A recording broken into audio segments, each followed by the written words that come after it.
कीजिए जिससे आपको हर रोज न्यू वीडियो की नोटिफिकेशन। कुरान ने नमाज के बारे में कहा, तवज्जे, वला तक़रबुस सलाह व अंतुम सुकारा।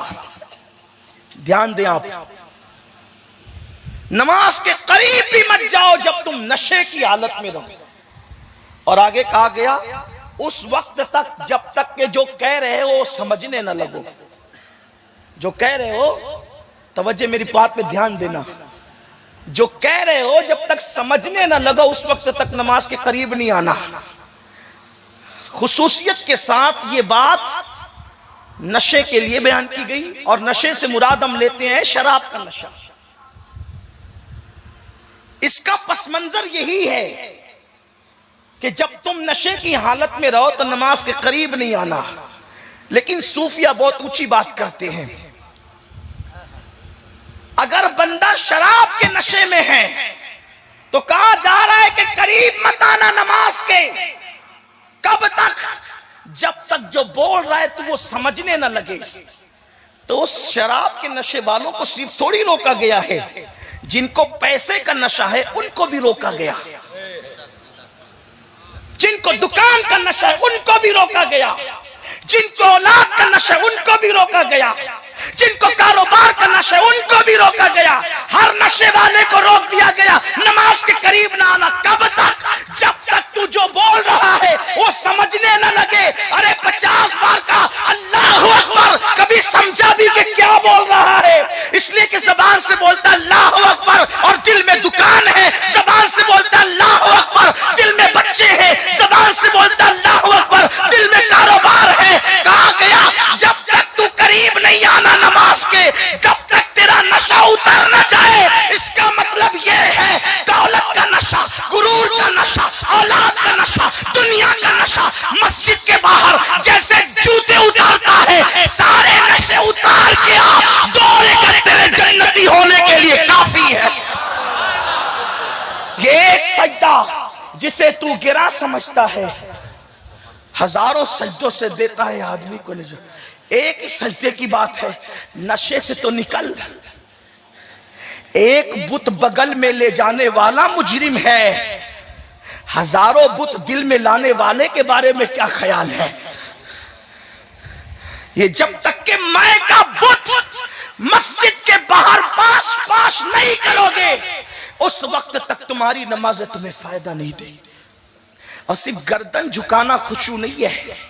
एक शख्स नमाज में बहुत गर्दन झुका रहा था, कुछ लोग ज्यादा ही झुका लेते हैं, कुछ लोग और अगर मजमे में पड़े तो और ज्यादा झुका लेते हैं। इल्ला माशाल्लाह, मैं किसी की नियत पे शक नहीं करता। गर्दन झुका रहा था, बहुत गर्दन। फारूक आजम ने उसकी गर्दन पे मुक्का मार के कहा, और याकार गर्दन में तकवा नहीं है, तकवा दिल में है।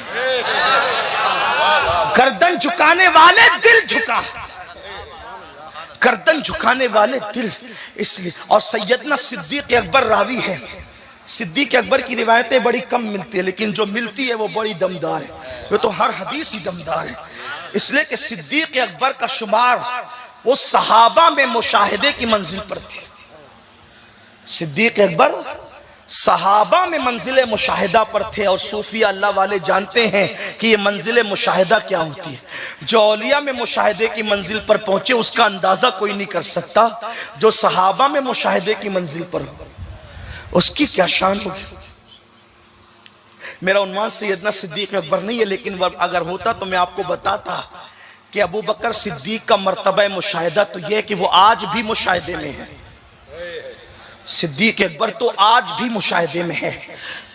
तो अर्ज कर रहा था, सिद्दीक अकबर रज़ी अल्लाह ताला फरमाते हैं, इरशाद फरमाते हैं कि मुनाफिकीन के खुशू से बचो। मुनाफिकीन के खुशू से बचो। पूछा गया कि मुनाफिकों का खुशू क्या है, नहीं मुनाफिकीन का खुशू क्या है? तो सिद्दीक अकबर फरमाते हैं मुनाफिकीन का खुशू ये है कि जिस्म पर तो खुशू तारी है नमाज में, लेकिन अंदर दिल में खुशू नहीं है। ये मुनाफिकीन का खुशू है।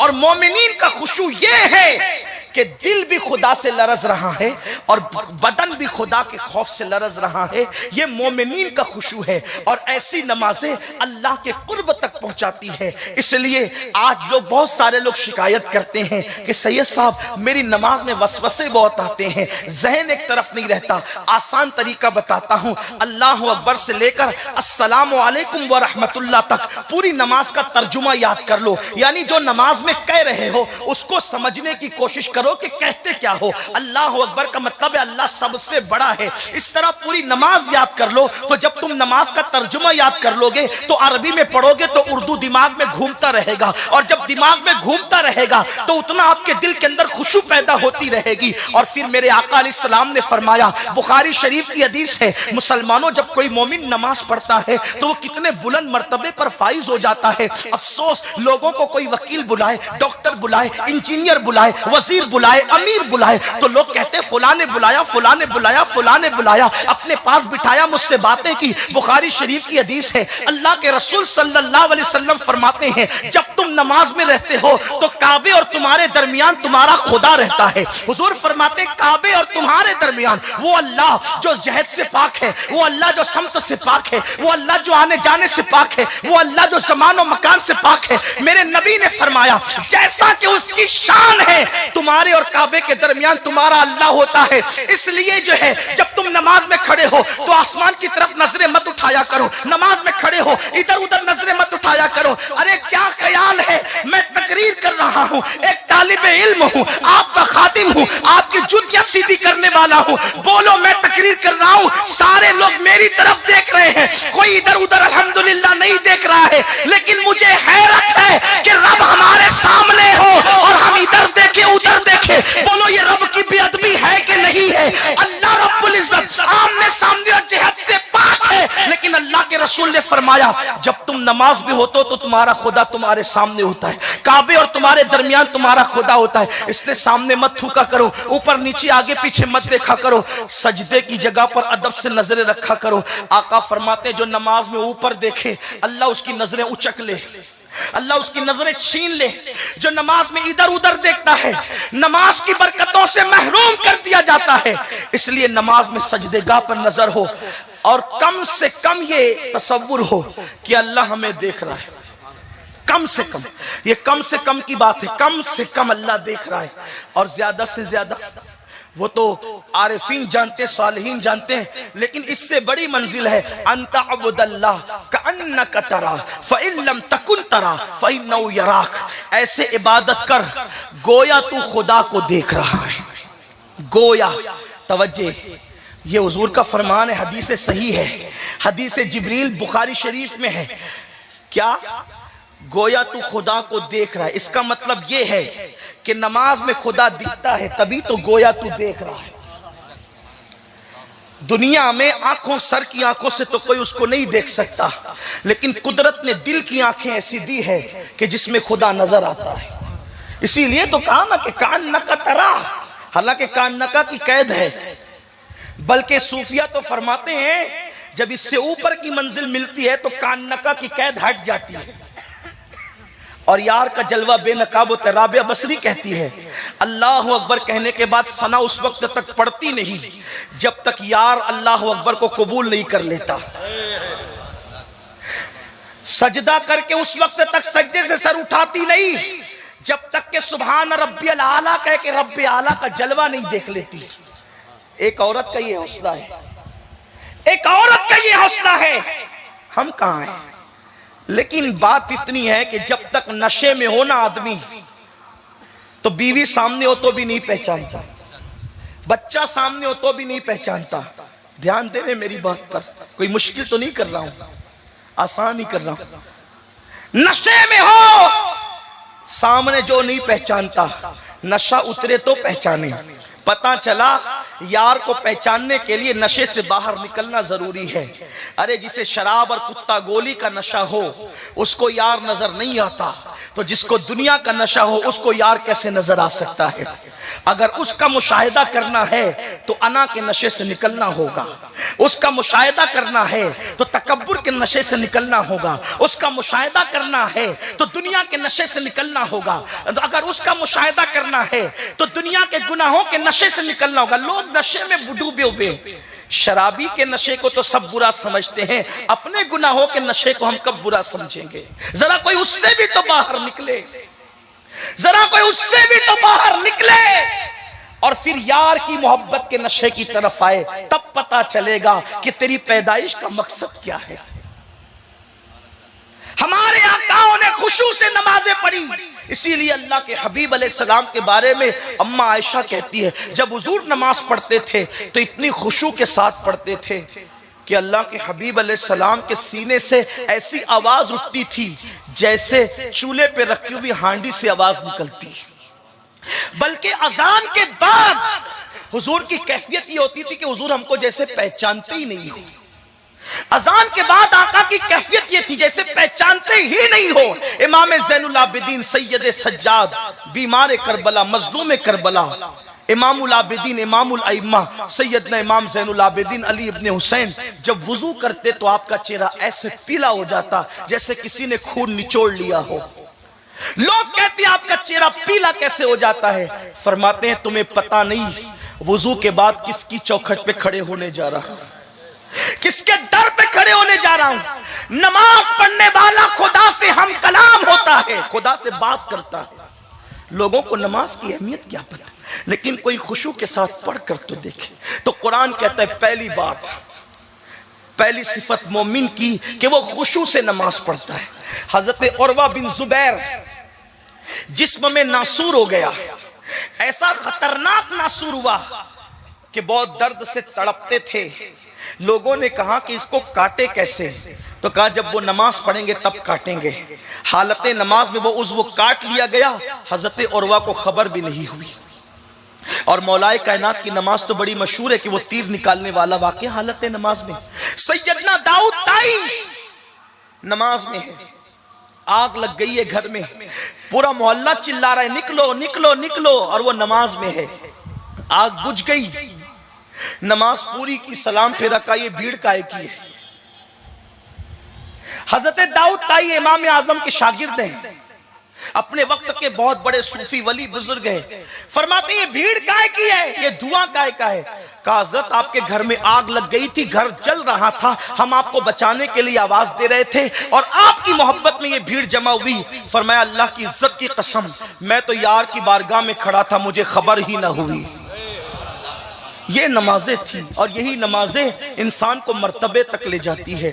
हम जो नमाज पढ़ रहे हैं बड़ी माजरत के साथ, पहले तो पढ़ते नहीं और पढ़ते तो खुशू नहीं। सुभान रब्बियल आला कह रहे, पता नहीं कि रब्बे आला की शान भी क्या है, मालूम ही नहीं है कि सुभान रब्बियल आला का मतलब क्या है। अल्हम्दुलिल्लाह रब्बिल आलमीन पढ़ रहे, पता ही नहीं कि अल्हम्दुलिल्लाह रब्बिल आलमीन का मतलब क्या है। जो कह रहे हो खुदा की बारगाह में वो नहीं समझते। बहुत प्यारी सी बात मेरे कायद ने हुजूर किबला अमीर सुन्नी दावत इस्लामी ने मुझे बताई थी, बहुत खास बात हजरत ने फरमाई थी कि यूरोप के किसी मुल्क में चंद मुसलमानों से किसी एक यहूदी का राब्ता हो गया। मुसलमान उसको मस्जिद के अंदर लेकर के आए। उसने कहा कि जरा हम भी मस्जिद में देखें कि क्या होता है। वो आया मस्जिद में तो नमाज हो रही थी और मुसलमानों की नमाज तो सुभान अल्लाह, बड़े से बड़ा मगरूर भी अल्लाह अकबर के नाम पर झुक जाता है। हमारा निजाम है, बहुत प्यारा निजाम है। मुसलमान लाखों की तादाद में भी हो तो अकामत के वक्त सब बगैर किसी के ऐलान के सफ में खड़े हो जाते हैं। हय्या अलस सलाह हय्या अलल फलाह पे अहले ईमान का मजमा खड़ा हो जाता है, जम जाता है। और अल्लाह अकबर क्या कहा, पूरे मजमे पे लाखों का तो सन्नाटा हो जाता है। अगर इस मजमे को आप अपनी माथे की आंखों से देखना चाहते हैं तो मैं कुछ किताबों की बात नहीं करता, आपको दावत देता हूं। 10-11 नवंबर को बंबई में आ जाइए, 10-11 को मुंबई में आइए। लाखों का मजमा होता है, स्टेज से आखिरी बंदा नजर नहीं आता, वहां से स्टेज नजर नहीं आता, लेकिन एक बंदा क्या अल्लाह अकबर कह देता है, लाखों के मजमे पे सन्नाटा छारी हो जाता है। आप इसका मुशाहिदा करने के लिए आइए। बोलो आएंगे कि नहीं, कितने लोग आएंगे जरा जरा बताएं तो सही। इससे फायदा भी होगा, मुशाहिदा भी होगा उस मजमे का, और अल्लाह वालों के दीदार भी होंगे इंशाअल्लाह। तो नमाज का निजाम देखकर वो यहूदी बड़ा मुतासिर हुआ। इमाम ने क़िरात की, कुरान पढ़ा, अल्लाह अकबर का, समी अल्लाहु लिमन हमीदा का, सबका। जब नमाज से फारिग हुआ तो उसने पूछा कि ये इमाम साहब क्या कह रहे थे, क्या पढ़ रहे थे? उन्होंने कहा हमको नहीं पता, शायद हमारे इमाम को पता हो कि वो क्या पढ़ रहे थे। शायद बेचारे इमाम साहब भी मेरी तरह कुछ रहे थे। जब उनके पास पहुंचे तो आप क्या पढ़े थे? कहा मुझे भी नहीं पता। तो उस यहूदी ने बड़ी हसरत के साथ कहा कि मुझे हैरत है, जो कौम अपने अल्लाह को कहती है उसको पता नहीं कि वो कहती क्या है। नमाज में अल्लाह से जो कहते हैं उनको खुद को पता नहीं कि वो कहते क्या है। ये कौम मुस्लिम का हाल है, ये कौम मुस्लिम का हाल है। अगर किसी गाने के अंदर किसी अजनबी जबान के अल्फाज इस्तेमाल हो गए हैं तो उसकी डीप में जाकर माना मालूम करते हैं, लेकिन कभी मालूम भी किया कि हम नमाज में अल्लाह से कहते क्या है? और अगर मालूम कर लोगे तो जो चीज मालूम होती है और जब वो कही जाती है तो फिर उसकी लज्जत भी पता चलती है। तो पहली सिफत मोमिनों की ये है कि वो मोमिनीन कामयाब हैं। कौन मोमिनीन? जो खुशू व खुजू के साथ नमाज पढ़ते हैं।